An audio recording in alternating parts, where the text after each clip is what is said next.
Hi all. இன்னைக்கு millet சீரீஸில் குதிரைவாலி கர்ட் ரைஸ்ங்க.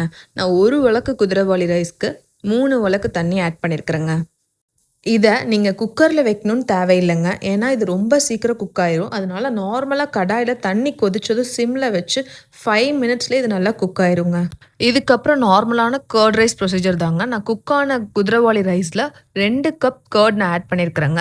2 கப் கர்டுக்கு நான் ஒரு 1/2 கப் மில்க் ஆட் பண்ணியிருக்கிறேன்.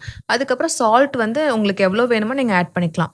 இப்போது எல்லாமே ஆட் பண்ணதுக்கப்புறம் மேஷ் பண்ணி விட்டுக்கலாங்க. ரொம்ப மேஷ் பண்ண வேண்டாம். நீங்கள் கொஞ்சமாக மேஷ் பண்ணால் போதும். ஏன்னா இந்த ரைஸ் ஆல்ரெடி ரொம்ப குட்டி குட்டியாக தான் இருக்கிறதுனால நீங்கள் கொஞ்சம் மேஷ் பண்ணாலே போதும்.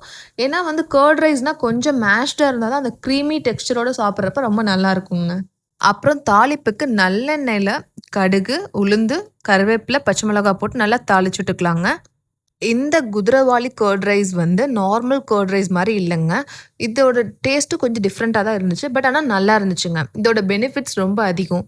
அதுவும் இல்லாமல் கலோரிஸ் ரொம்ப கம்மிங்க. இதை நீங்கள் வந்து டயட்லேயும் நீங்கள் இதை எடுத்துக்கலாம். ரெகுலராக ஒயிட் ரைஸ்க்கு பதிலாக இதை எடுத்துக்கிட்டாலும் ரொம்ப நல்லதுங்க. அப்புறம் என்ன, ட்ரை பண்ணி பார்த்துட்டு சொல்லுங்கள். Bye bye.